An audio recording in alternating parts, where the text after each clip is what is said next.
Le projet de constitution qui est l'objet de notre rencontre d'aujourd'hui est le fruit de larges discussions au cours desquelles les membres de la Commission se sont exprimés en toute liberté et ont tenu compte des préoccupations majeures exprimées par des Maliennes et des Maliens.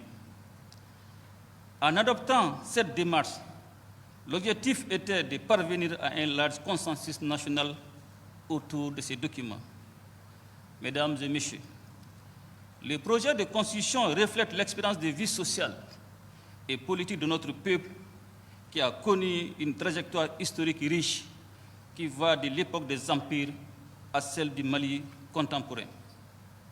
C'est un peuple aguerri par les épreuves et qui entend désormais assumer son destin et tracer son avenir. Le colonel Assimi Goïta a en outre salué les forces vives pour leur rôle dans le processus d'élaboration de la nouvelle constitution, mais aussi dans la bonne marche de la transition, un engagement patriotique que Koulouba salue à sa juste valeur. Le peuple malien est fier des forces vives que vous représentez ici et qui constituent la base légitime pour la prise de décisions majeures engageant la vie de la nation.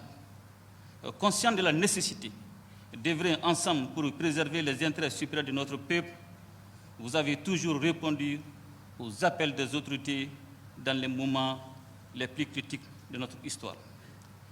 Je tiens au nom de l'ensemble des institutions de la République à vous rendre un hommage appuyé pour votre engagement patriotique ainsi que pour le rôle joué dans le processus de transition et dans l'élaboration du projet de constitution. Tout en saluant la résilience du peuple malien, le colonel Assimi Goïta a souhaité voir cet élan se pérenniser.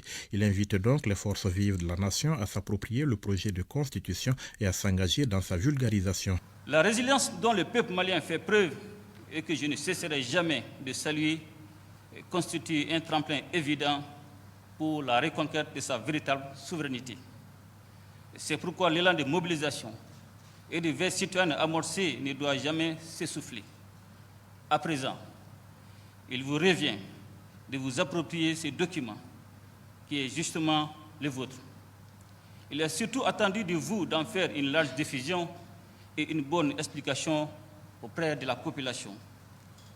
Les Maliennes et les Maliens de toutes les régions de notre pays et à l'extérieur ont besoin d'être informés sur les innovations et les avancées du projet de constitution.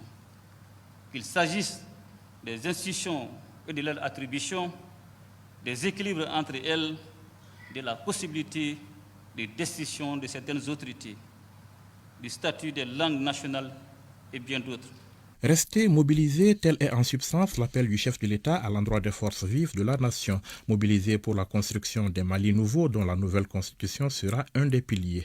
Nous devons travailler ensemble pour que le peuple malien, en toute connaissance de cause, s'approprie le projet de constitution et l'adopte à une large majorité.